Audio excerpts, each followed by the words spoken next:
and Doom. CPI and Doom. Fuck. Well, it says CPI and Doom, so that's so sad. PPI and Doom, but But whatever. live, All the same shit. GM. What up? It is Wednesday, March 18th, 2:25 p.m. EST, 3:25 Brazilian time, 6:25 UTC across the pond. And we were so back until today. But Marty's been saying, PayPal's. you've been watching Marty's streams, Marty with Ace. He was calling the top already. He was saying, I don't know, I'd fade this.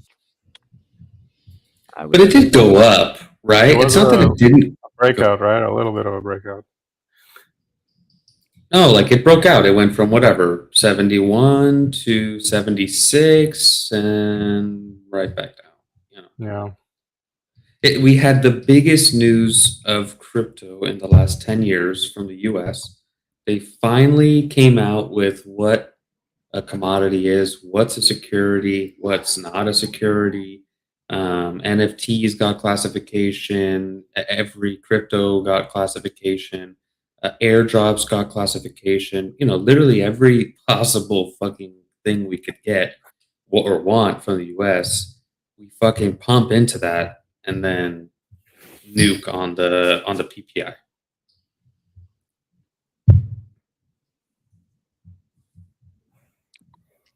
All right, here we go. Yeah, I saw Link was classified as a commodity.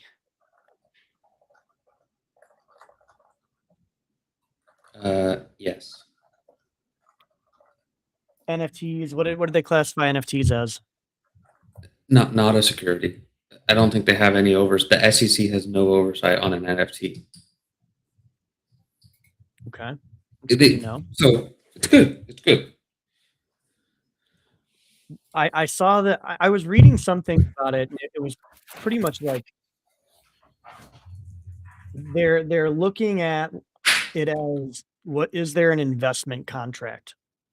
And like your white paper or your tech spec, does it read more like an informational piece about the technology, or does it read more like an investment contract with future promises, roadmap, dividends, or promises of profit in that sense?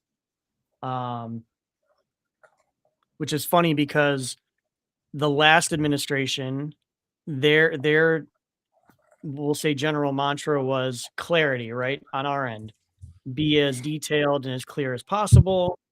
There shouldn't really be any ambiguity. Ambiguity leads to investigation.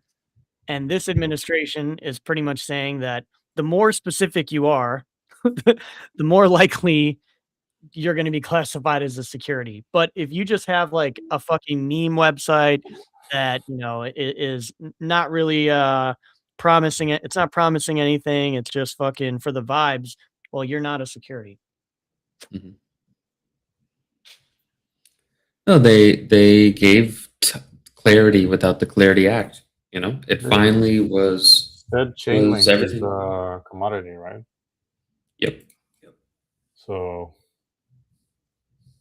But that doesn't mean that there's no oversight. That just means that CFTC has the oversight, not the SEC. I think it was a joint thing between both of them on Chainlink. What's that? Chainlink, they said it's a commodity. Of course, the Link Marines did. Mm-hmm. Yeah. But that team really avoids talking about the token. Yeah, they just sell it. It's their thing. Not talk about they just token. sell it. Yeah. But dude, that's like huge news. And then unfortunately, you had PPI today, which came in quite hot. And then Powell came out and of course came with the no cut. And they're only saying maybe one cut this year and one cut next year. That's like a totally different conversation that we were having from, last year, Q3, Q4. Yeah, did he mention the war at all? He just got on stage right now. Oh. Right as we started.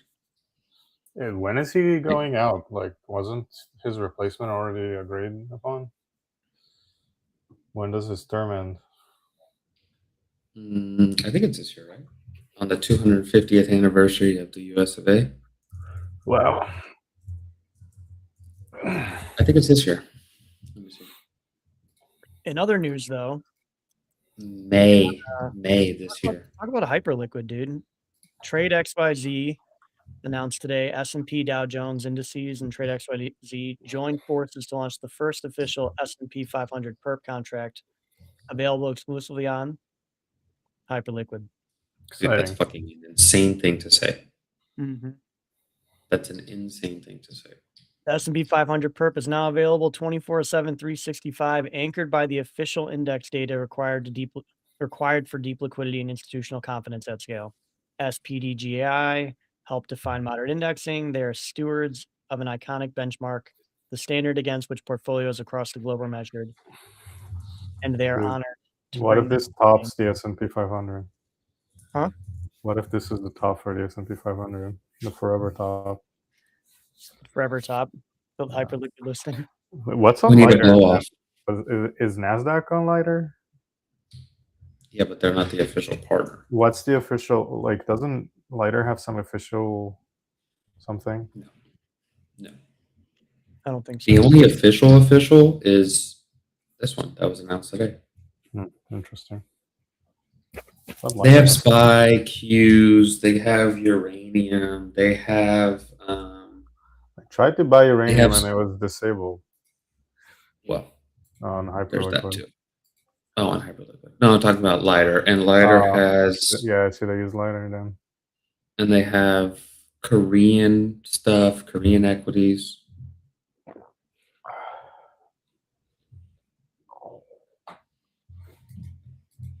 Which I'm not sure how much the Korean equities trade, but fucking Samsung is just up and to the right, dude. It's insane stock. Samsungi. Dude, we say Samsungi here, dude. Samsungi. Insane motion. What's it up from? It was what 20. It's up like 100% since last week. Samsungi? No, Hyperliquid. Oh yeah. Like no, 2 months. It's up like a bunch. It's up double, I think, from 20 to 40s, low 40s. That motion. Insane stats, insane partnership. It actually really didn't move on the announcement, and then it moved. You know, it didn't move for a little bit, and then it was still like 40s or something. I think it even came down back into low 40s and then popped to 43, 44 today. Insane run by Jeff and the fellas. Jeff and the boys have come a long way. Marty on stream praising them these days. This is true. Yeah, but I think that goes to show, you were saying it backstage, right? Like building in public, maybe I'm not wording it right, but building in public doesn't matter if the product is flawless or amazing on day one. People just want a product that works, that they like, that they can see iterations publicly. Like they number one, it's got to be like, it has to be something that is relative, right? Like people were wanting this. They wanted an alternative to Binance. When they first launched, it wasn't the alternative to Binance. It was just the on-chain alternative to Binance, right? Like the people that were on-chain traders gravitated from other on-chain perp dexes over to Hyperliquid. And I forgot what the other big one was at the time. Was it still Gains? It was Vertex and Gains at the time. So Yeah. Vertex, I think, had more of the volume and users right in the beginning. Dude, Vertex was huge, dude. They blew a 9-1 lead. And Hyperliquid, not only did they take time to, build a community, they had the point system. I think the timing was perfect because a lot of things were going on in the centralized exchange world that were pushing people to look for on-chain alternatives, and they built in public. They continued to iterate. They announced what they were going to be doing. They announced when they were releasing it. There was never really a time when you were wondering, like, what is Hyperliquid doing next? What Yeah, is that's right. That is right. And what I was saying backstage is for our viewers, I learned this with I've always known that, like, building in stealth, I thought was always a meme. I used to laugh when I would go to Denver or other conferences, and I would meet people and ask them what they were working on, and they'd say, "We're building in stealth." It became, yeah, okay, this guy's fucking not doing It's shit. such a like 2018 cycle thing, like Yeah, leaving you're not doing shit. breadcrumbs, building in stealth. Dude, there's so many connections behind the scenes. But the thing is that, like, a lot Leaving of breadcrumbs. protocols, they don't have a problem talking about what they're doing to other people, but they don't post about it so that the Yeah. general public sees what they're doing. So they're still in a sense building in stealth, right? And I learned this with my last 2 hobby projects that I released, because with Chap, I wasn't building that in public. Like, I was very much building that in stealth because I wanted it to be in a state to where it worked really well, and I could trust that I wasn't gonna get a ton of issues submitted in the first week saying like, "Oh, this doesn't work. Oh, I'm having memory leaks. Oh, this is crashing." Like, I wanted it to be something that people enjoyed because there was already a version of this, they had OpenClaw that a lot of people were using. But as you see from OpenClaw, it's had like so many issues I couldn't even spend the whole podcast listing them, right? And Yeah. people don't care because it's a new experience. It's like on the cutting edge of, things to come essentially. So people are willing to test things out and have them break and deal with kind of that shitty experience for a little bit of time. And I learned that from the 2 that I released, because Chap, I did the opposite. I wanted to make sure it was polished and it was in a good state, that it wasn't crashing, there was no memory leaks, nothing like that was happening. Fallbacks for different things. And with Tome, with the documentation platform, I got this email from Mitlify saying that they were going to charge me $300 or $250 per project if I wanted to create more than one. And immediately that night, I built a prototype. And 2 days later, I put out an article about this MVP prototype that really didn't have any of the features to be at feature parity with, any of the top documentation platforms. But it expressed the vision to be an alternative, and that those were the things that I was going to be doing, right? That, like, I was going to iterate quickly, that I wanted to be, a replacement for people that didn't think that spending $250, $300 a month on docs was worth it, for features that should just be included. And it got a ton of reception, right? And not only that, but I got a lot of people that were reaching out with feedback, like not even about like what they didn't like, but what didn't work.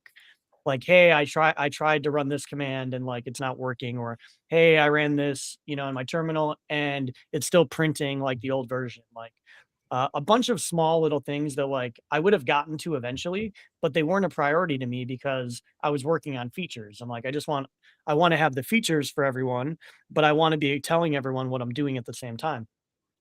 And because of that, I don't have to keep doing that. Like, people who are following or have looked at the GitHub, they know exactly what it is. And every day when I post, an update of what I've launched or what I've added, it just kind of compounds onto that, right? Eventually someone sees that, okay, there's all the features that I want now. I'm gonna go use it.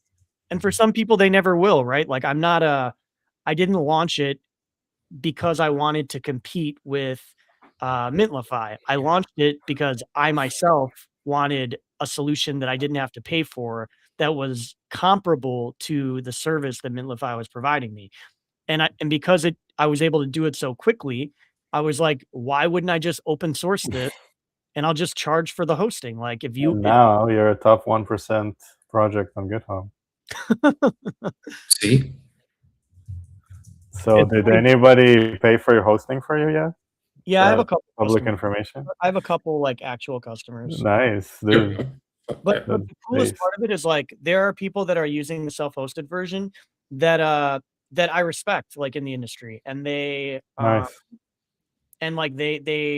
have some weight to the feedback they're giving, because I know that they're experienced in what they're building, or they've built something similar for themselves, so they have good feedback. But it's cool to see that. And like I explained to my one friend, like he built something along the same lines. He was building literally the same kind of product, but he wasn't thinking to like just aim for the everyday developer. He actually wants to replace Mitlify. So he built a platform that like stylistically it looks just like Mitlify. It feels like you're using like, a higher quality SaaS product.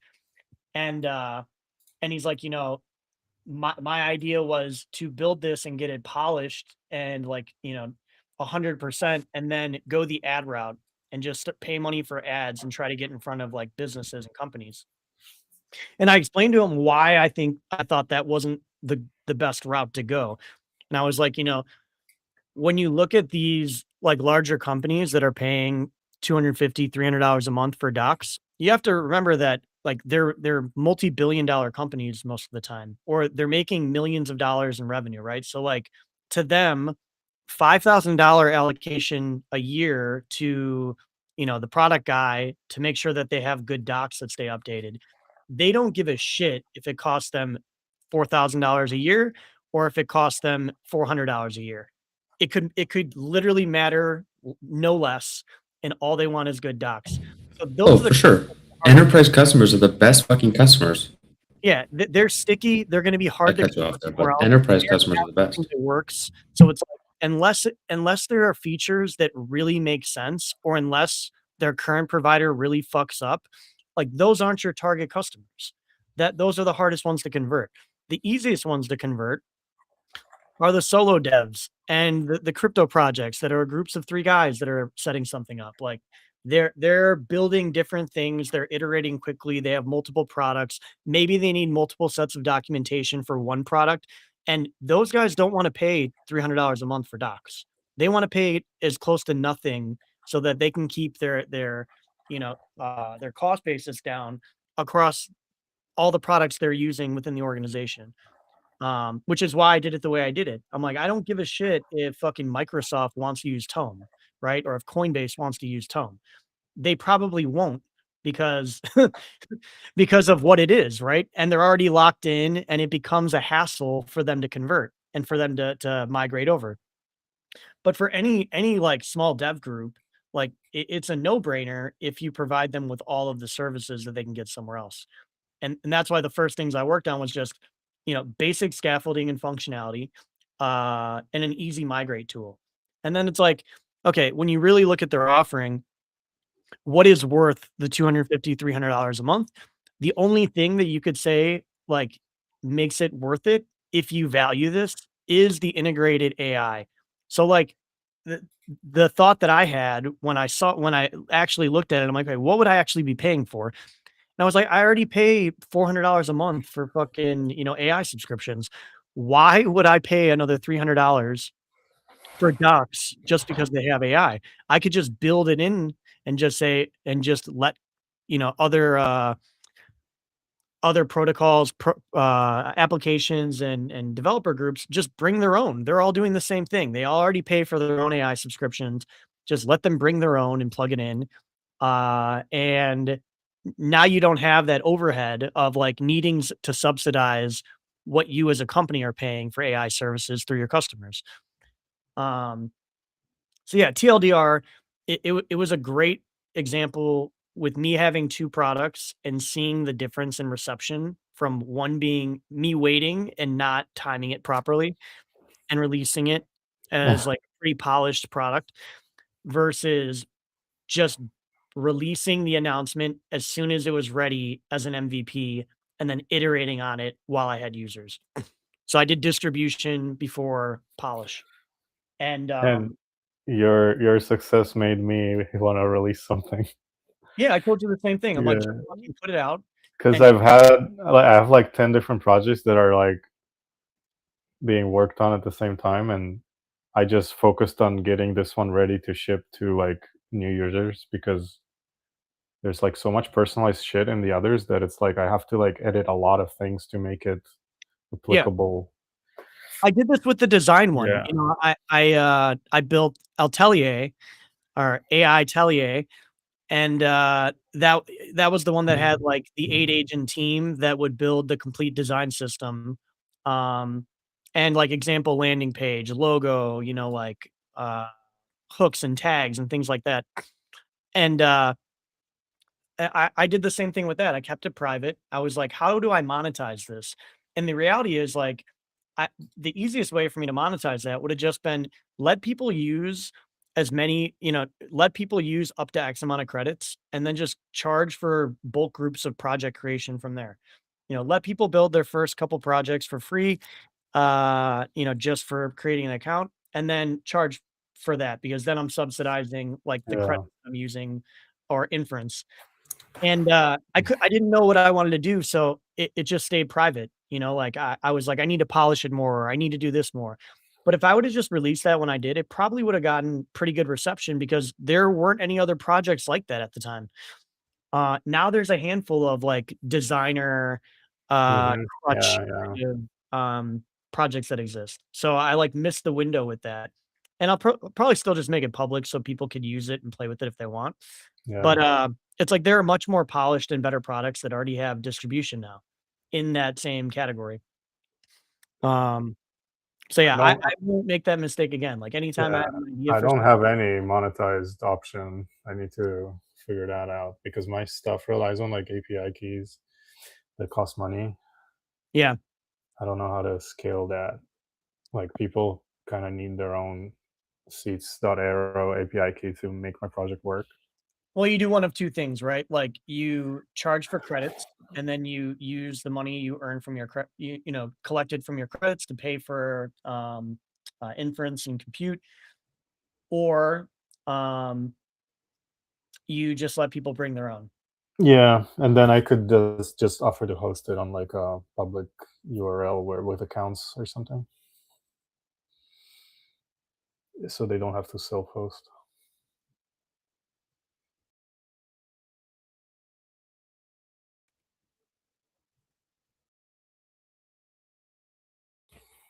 You there? Yep, yep. Yeah. Just doing something. Uh, Trying to pull something up here. is anything happening today or tomorrow?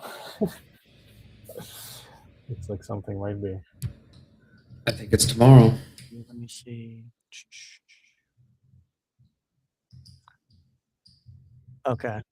I mean, we can announce it on here. We will be going live with Cayenne over the next couple days. So if you have a code, if you got one in Denver, if you got one from Denton, Weka, myself, someone on the team, make sure that today you go to the site, you enter the code because it will be a closed, it's a capped, I don't want to say closed, or I don't want to say private.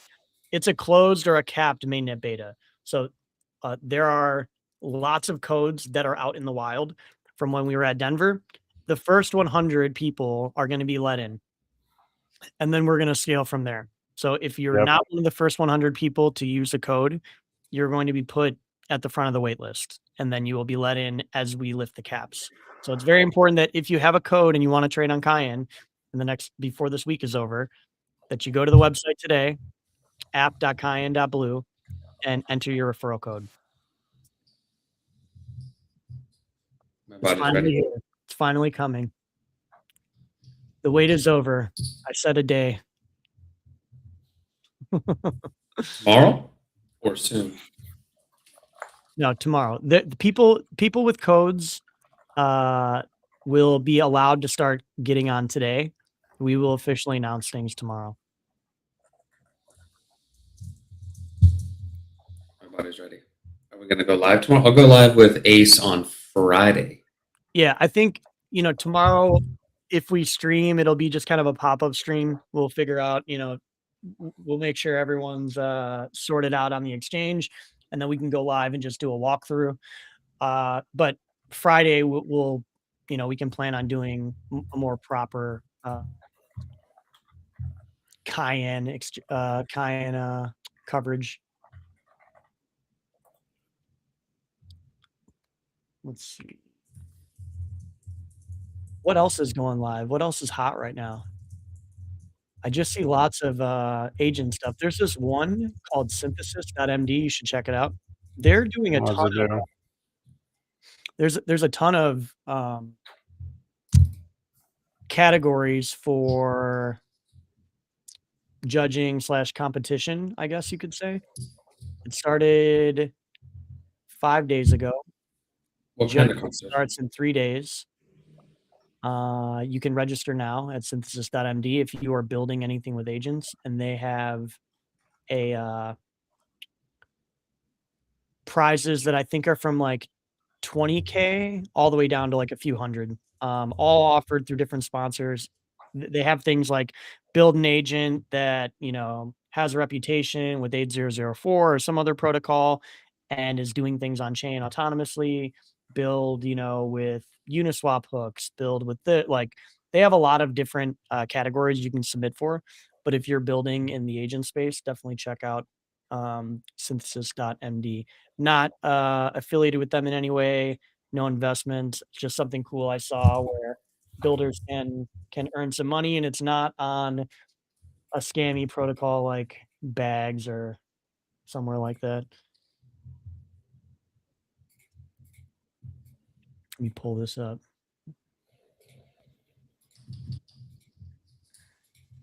Do, do, do, do, do, do. Look at that. Yep, here's synthesis. It's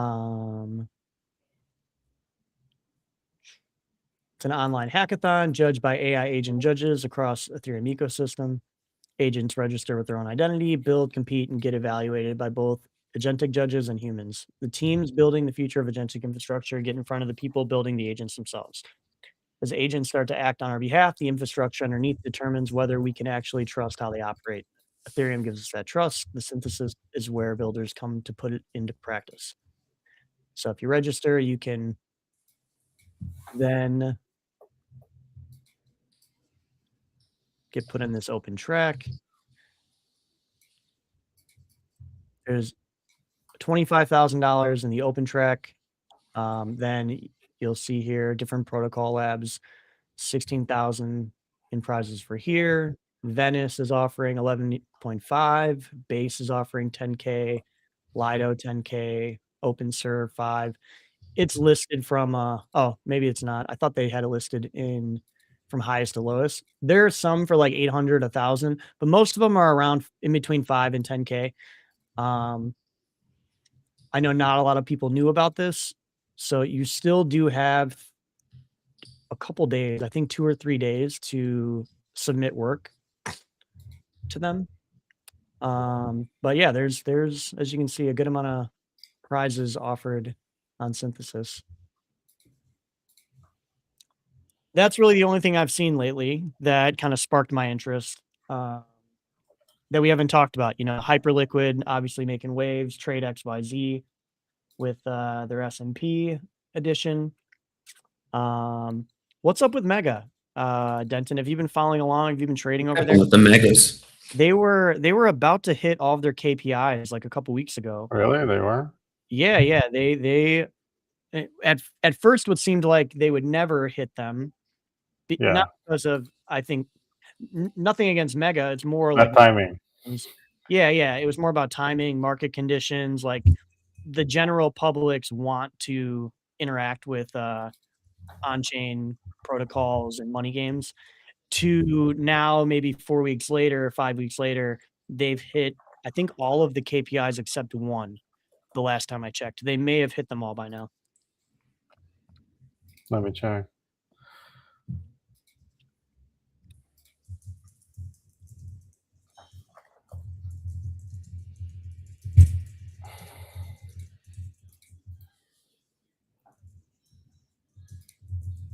What's the URL for that?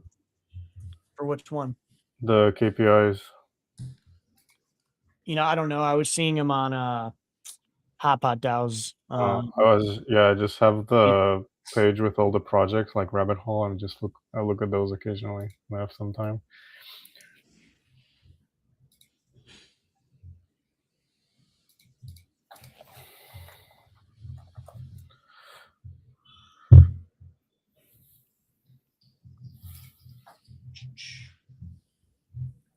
Yeah, other than that, I haven't. We're fucking nuking. What the fuck, guys? What happened? J Powell's not saying the good things. He's not doing the Lord's work today.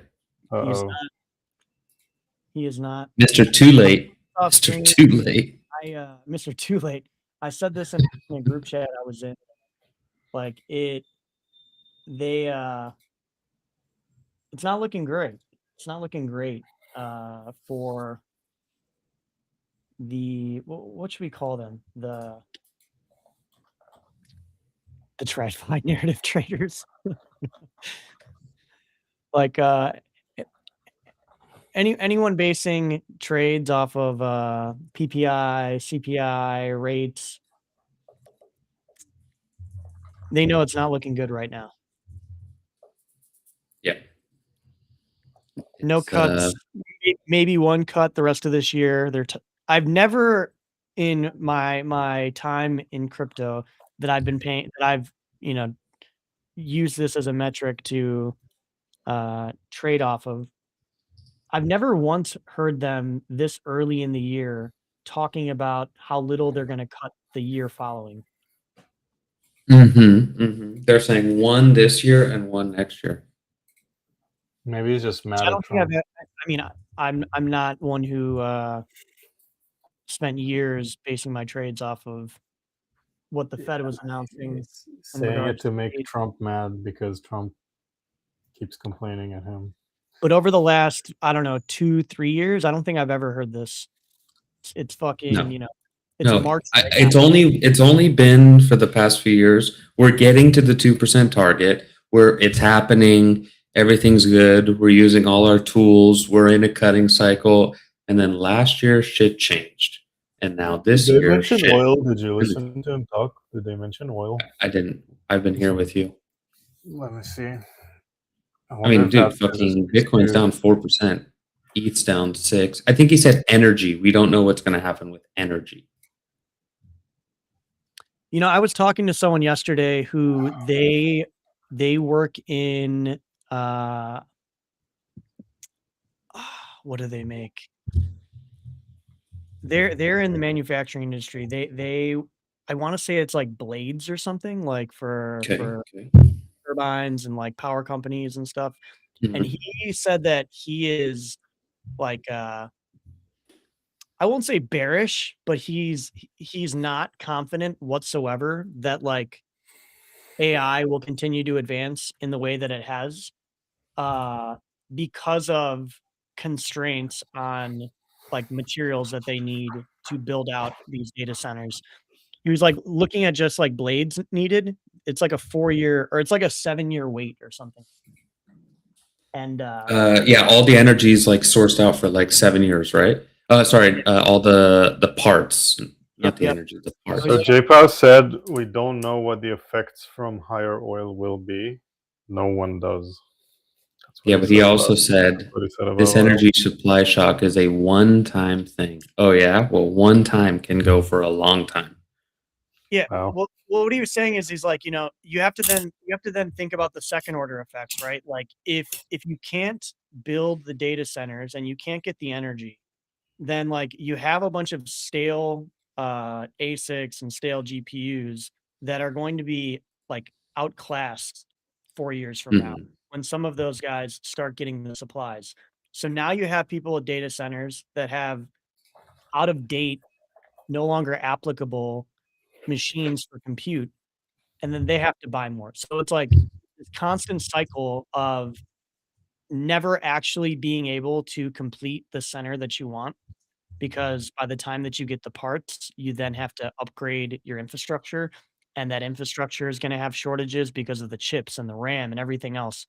So he's like, there are so many interwoven issues from the supply chain side that a lot of the fear and doom and gloom is like way blown out of proportion, because we've like literally can't build these things as fast as they would need to be built. Should I sell my RTX 5080?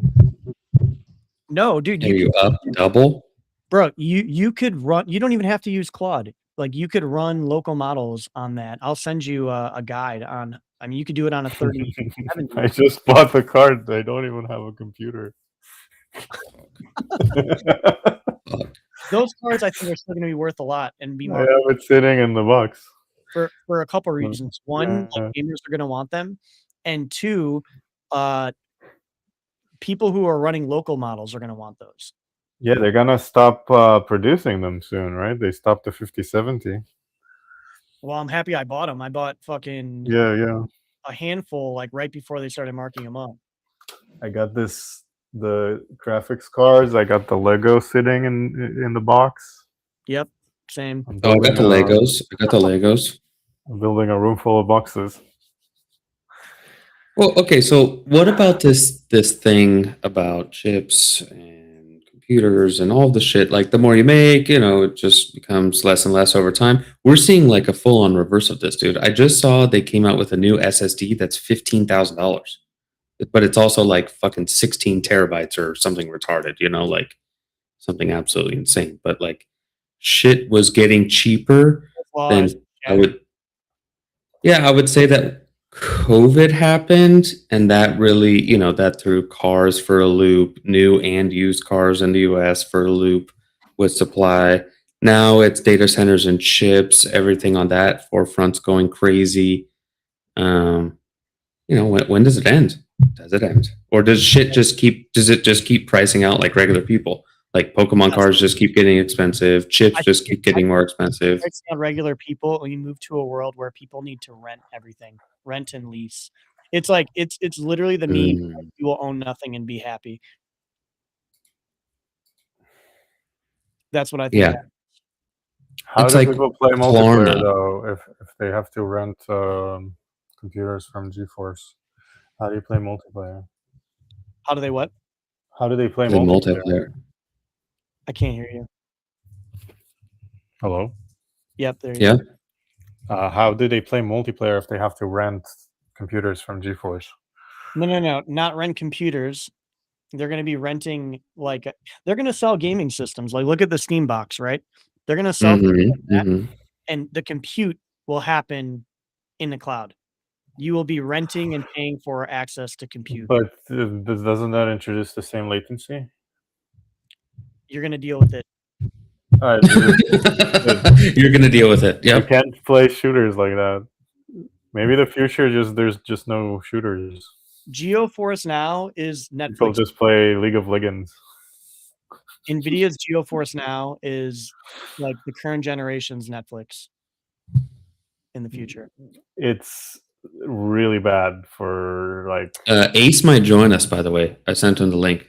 Oh, cool. I tried playing wrap up. Apex Legends through GeForce Now, and it was really bad. Oh, dude, trust me. I tried playing Fortnite, and I bought my Mac Studio. I was paying for the most expensive GeForce Now package. It's fucked. Yeah, it's fucked. Yeah, it still sucks. How are you supposed to fucking play video? How are you supposed But like internet ping is like hard limited. Like we can't make it better than it is now. Like it would require like restructuring all the infrastructure. Like it has nothing to do with the advancement in AI or like fucking GPUs or anything. It's like infrastructure. No, they've tried to push that GeForce Now a few years ago by putting it in every LG TV, and it's like, okay, that could be the future, but if you're in, let's say, Middle America and you have to go to a data center, or I'm trying to play with you, across the pond. Maybe if how does that work? If like GeForce warehouses become as common as like Amazon warehouses, and then you just live next to one of them, and then your ping is like 5 ms ping to that, maybe then. And you can just play from your TV that you rented. They will set one up in every major city if that's what it takes. Yeah. So if that happens, then it might work. I don't think it's a if. I think it's a when. Yeah. I really and you're gonna play on your rented TV. Go like that. Like we're going. They could just set it up inside of the Amazon warehouse, like on the ceiling. See. Like just stick it on the ceiling, like nobody's using the ceiling, right? they've already talked about how like some of their more like higher graphical games are going to. Dude, I just gave myself an idea. You save so much space in your home if you just stick the MacBook Pro on the ceiling. Mine's under my desk. Nobody is Under my using desk. all that space on the ceiling is used by nobody. Yeah, I have You can- my Mac Mini is under my desk, and then I have one that's in my. Yeah, but pantry. under your desk is like, it gets cluttered, like your legs could hit it. Like There's put no it on the clutter, I have a ceiling. huge Stick it fucking- on the ceiling, dude. Stick it on the Dude, I ceiling. have a desk built for a king, dude. I have like a fucking 200-inch fucking desk, 200-centimeter desk, dude. Mine That- isn't built for a king, but it's big enough to where for a prince. I have plenty of space It's to. built for a prince. Yeah, it's built for a small king, a short king. Did you see this Amazon shit yesterday? Amazon CEO yesterday said that he expects AWS sales to reach 600 billion by 2036. That would make AWS larger than nearly all of Amazon's other businesses today. That's fucking Wow. insane, dude. That's I can kind of see that. It's already their main source of profits, right? insane, right? Yeah. Yeah. Yeah, I Insane. can definitely see that. Wow. Ace just bumped our viewers by 100 or something, I think. Did he retweet us? There we go. I'm back. Oh, There Hey, he what's is. up? Are we talking about laptop efficiency on ceilings? Yeah. Yes. Yes. The Mac Mini, if you You got to put your save, Mac Mini on the ceiling. I save like some floor space by putting it on the ceiling. And you need a monitor that like comes out of the ceiling. You don't need a Ooh, monitor. Just you get a projector. Just get a you projector. set it up, and then that's it. You don't need a monitor. You just talk to it on WhatsApp or whatever for the Claude bot. Is it? But that's where all this shit is headed, right? All that shit is headed like more integration, more connectivity. More CloudBot, more agents. Only a handful of people have 200 stars on GitHub. Not everybody's a professional GitHubist, but like it turns ProTail.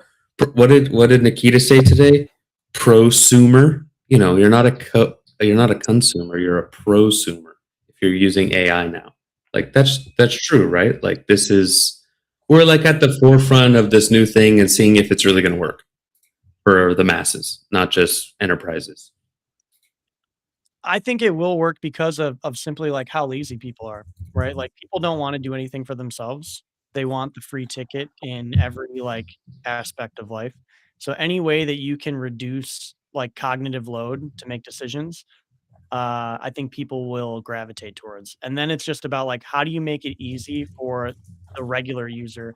Because right now it's just for the power user. It's just for the like prosumer. How do you Mhm. what tools do you make for the consumer? And it's like what I was talking about when I sent the picture of in Eden, right? Like I made a graphical interface for people to be able to interact with and control their agent. And I did that because I know that like the things that I added to it are over most people's heads. Like they don't give a shit Mhm. about Mhm. like IO boundaries or like the levels of security that exist. Like none of that matters to them. Maybe they're security conscious, but they don't care about like the details. They're just like, oh, this one's more secure. Okay.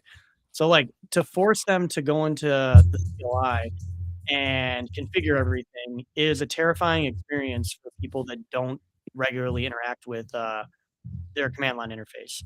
So it's like make an easy to use one that makes it feel like just another app that lets them get all the same advantages as if they were interacting with their CLI or took the time to set up the channels to use it in Telegram.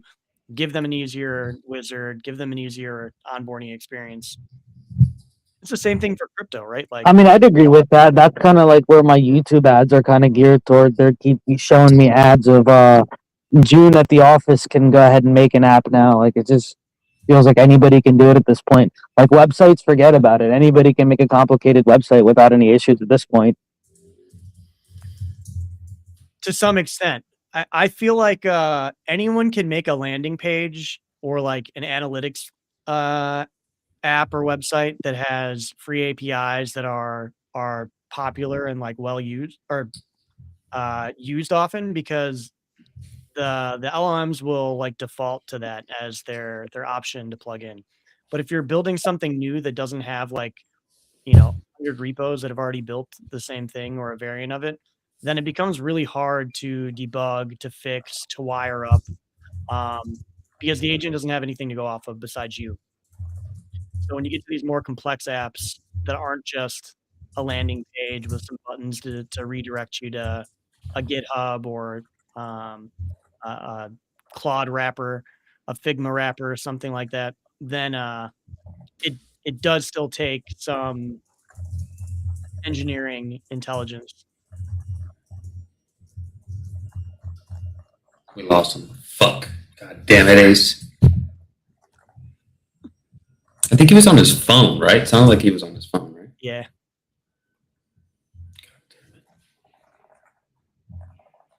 Oops, wrong trackpad. There. There we go. I don't know what happened there. Lost you. But yeah, we're getting there. We're definitely getting there where people can do things that they couldn't do before just off an idea. And that in itself is very And do it empowering. fast, not It gives just people it yeah. definitely empowers people to like want to try more, right? And learn more. It does it very fast too. It's not like it takes you a week or two. It takes you a few hours to like get a working project dashboard. What it or- does or really whatever well you're is prototype. So like Yeah. if you're someone that is just making an MVP or you're prototyping something, like it's great for that. And then I think other than that, you need to have some engineering knowledge to make sure everything works the way it should. To fix the bugs, to add new features that aren't that are haven't been done before, or just like your own ideas. How are we gonna fix the markets? Supposedly Unfixable. sometime next year, once the market's Claude fix the markets. Claude, fix the markets, please. Make no mistakes. Here's $10. Dangerously skip all regulations. Here's $10. Figure it out.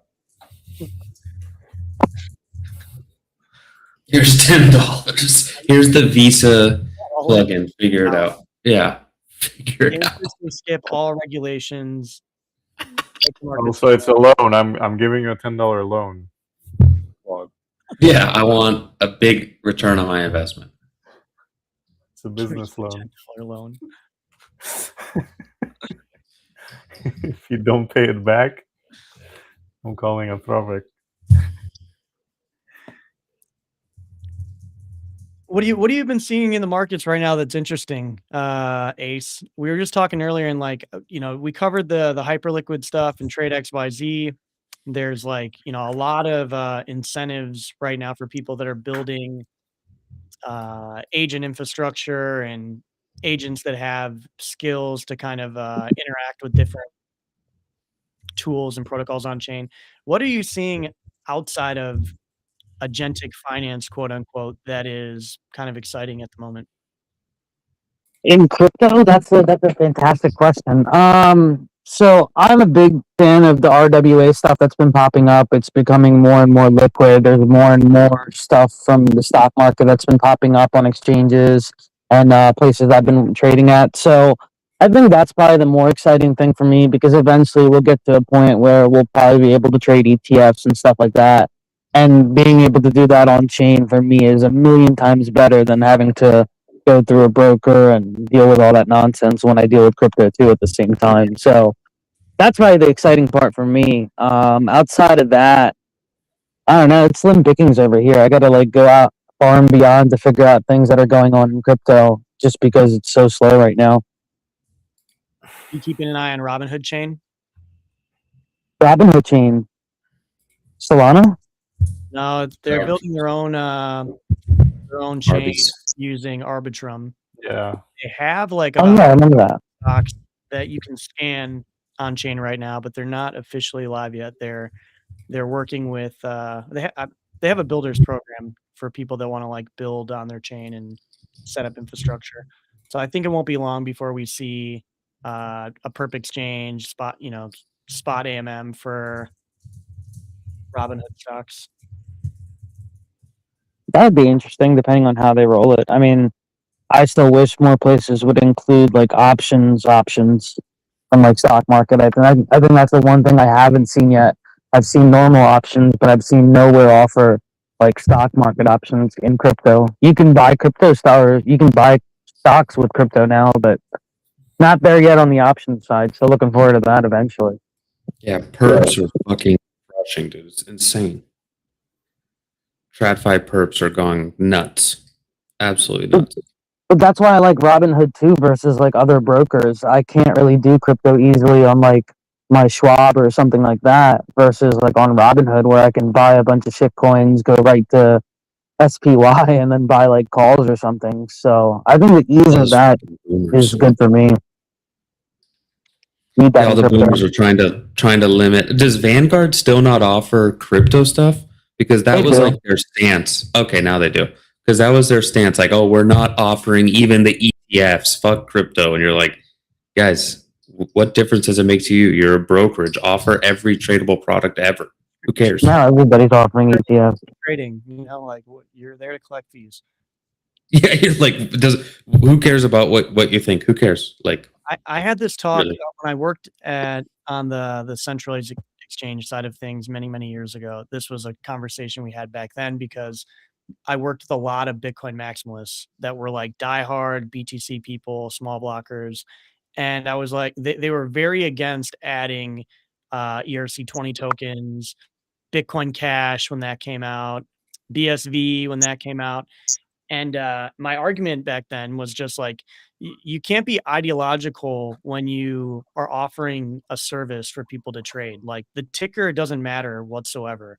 What matters is like you should be able to remove the ticker and just look at the data. Does this do enough volume? Are there enough, exchanges that support this? If you're in the like non-custodial exchange business, like are there developers and team like easy to get in touch with? Do we have communication line with them?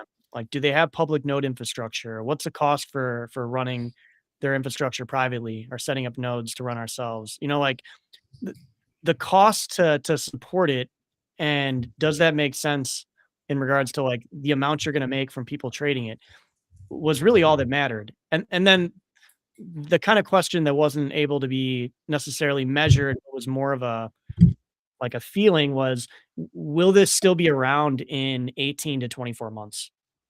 And if you could answer that and like have semi high confidence that the answer was yes, then it was usually a pretty easy ad. It's like, okay, there's volume. There's a lot of people talking about it. People are wanting to trade this. It's available on a ton of other major exchanges. Uh, will it still be here in a year and a half? Yeah, probably. All right. Like, let's get this fucking thing on and make some money. And I think that's what you're mentioning over there is the reason why I think some of the perp exchanges that were real popular a couple months ago died is because they just went and listed a bunch of shit, and now there's no volume on there and there's no trading going on their exchanges, and it's just pretty much dead out there. Yeah.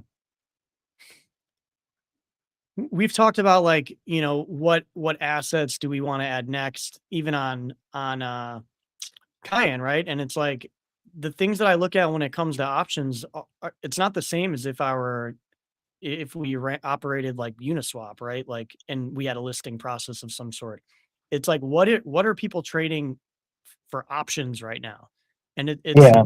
different selection of assets than if you asked like your on-chain buddies what they want to trade.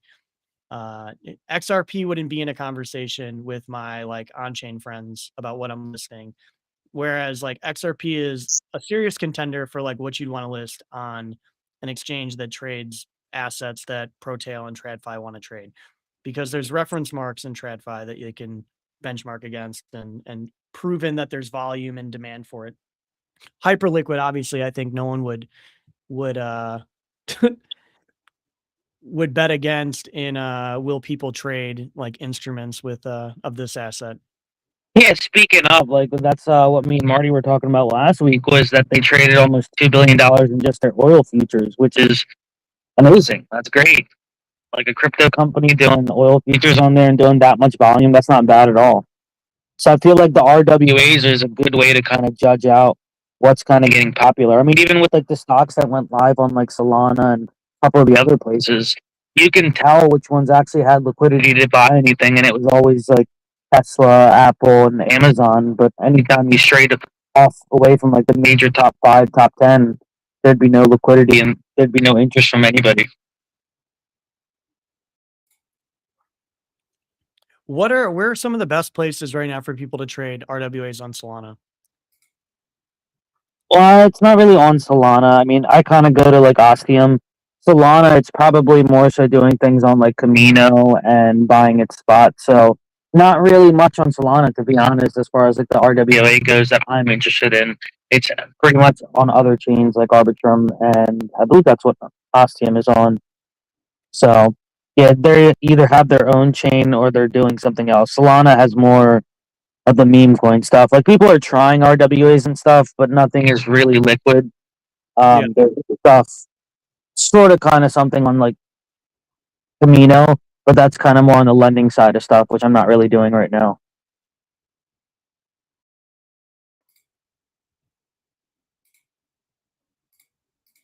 I saw somebody posting the other day about I don't know if you guys know Cirrus on Twitter, but I guess people are still out there doing like these risky, crazy loans for 5 to 6% APY over at NFT land for these board apes and stuff.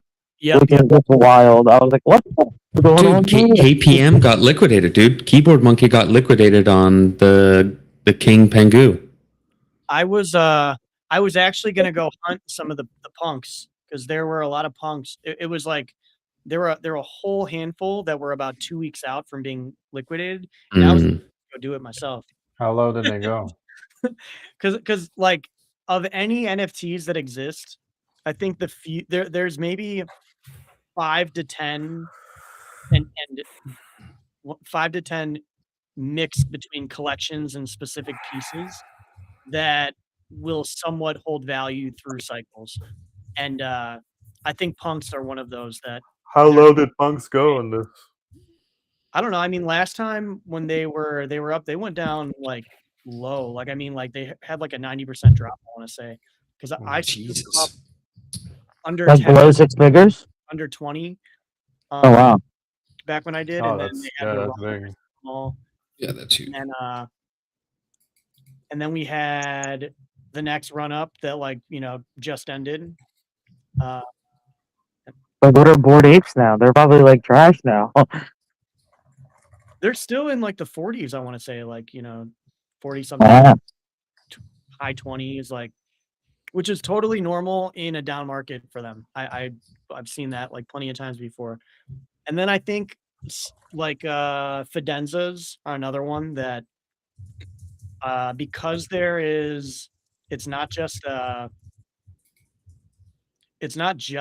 the NFT. There's like a scarcity to the actual like physical one. Yeah. Those seem to remain to hold their value. I should say they seem to be able to hold their bottom pretty well. What else? I mean, there's probably a couple other ones, but there's these very few ones that like if you bought them when they launched, or if you bought them like at the low, then I don't think there's as high of a risk of liquidity completely drying up and being left holding an NFT forever.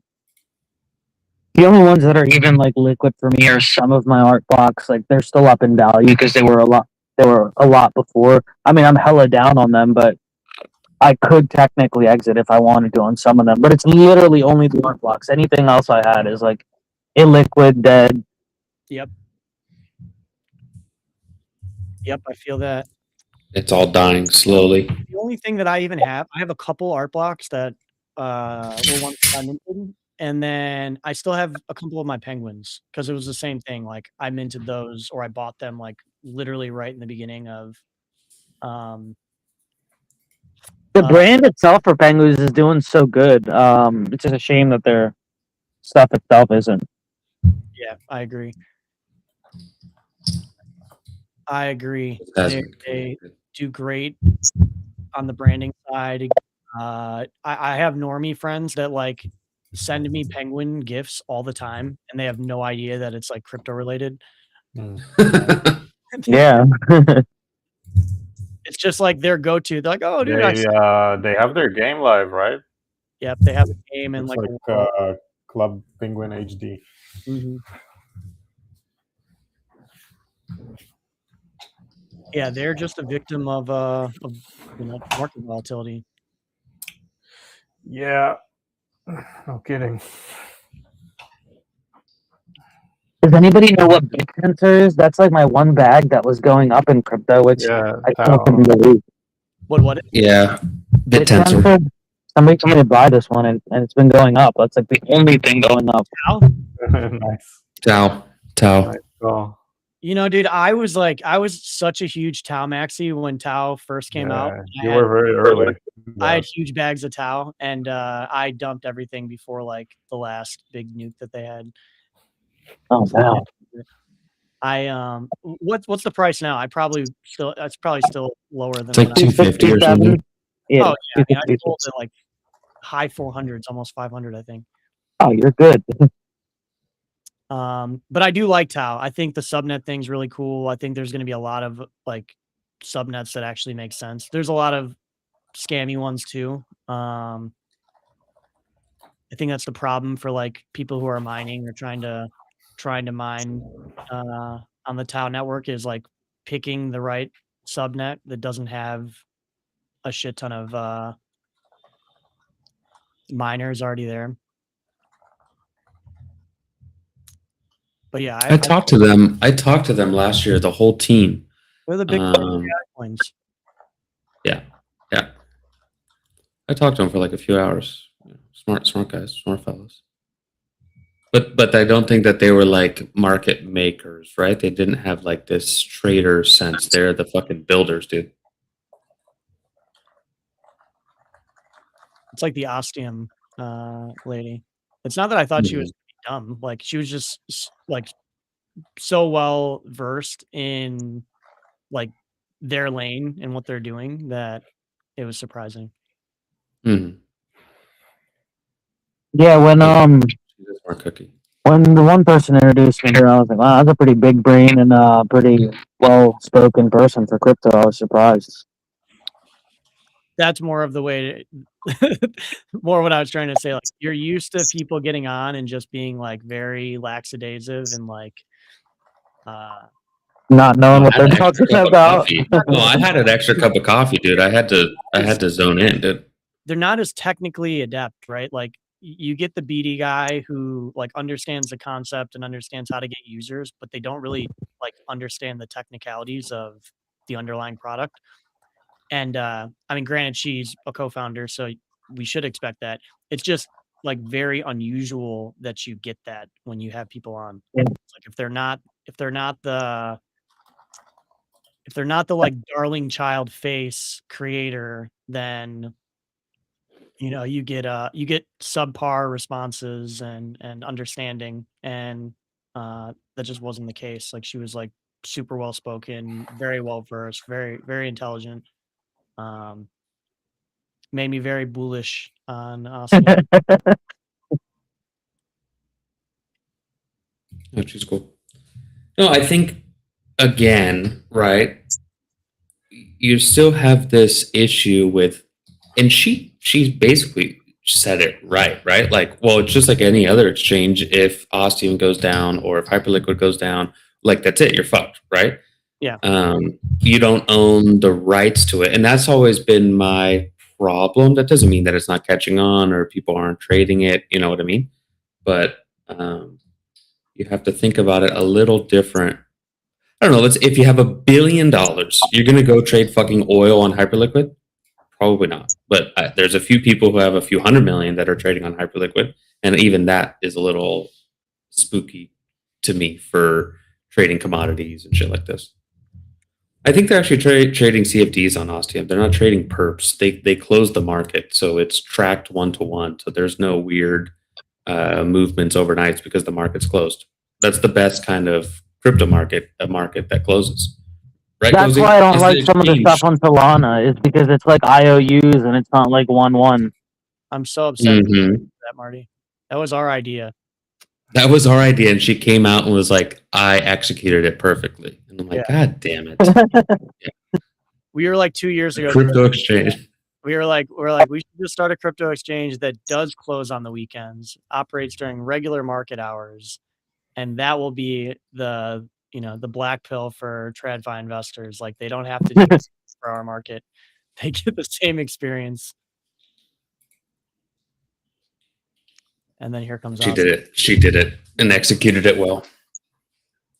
I gotta jump, guys. I gotta get outside, dude. I haven't left my fucking chair since 6 in the morning. It's 4:30. I need to get the fuck outside for 20 minutes. Jesus Christ. I'm almost with you. It's been since 8:30, so you got me beat a little bit. Need to take my dog for a walk. She's just been staring at me. All right. I'll see you. Bad. We will be back tomorrow. Bye bye. Normally we don't stream on Thursdays, but tomorrow we'll have a very special stream. I will make a little announcement probably an hour before we go live. Ooh. Yeah, The body's ready. Cool, guys. Well, thank you for having me on. Big day tomorrow. Yeah, I'll DM you. I'll tell you before we go on. Peace. Cool beans. All right, everyone. Enjoy your hump day. Hope you didn't lose too much, everyone. the PPI news. And we'll be back tomorrow. Peace.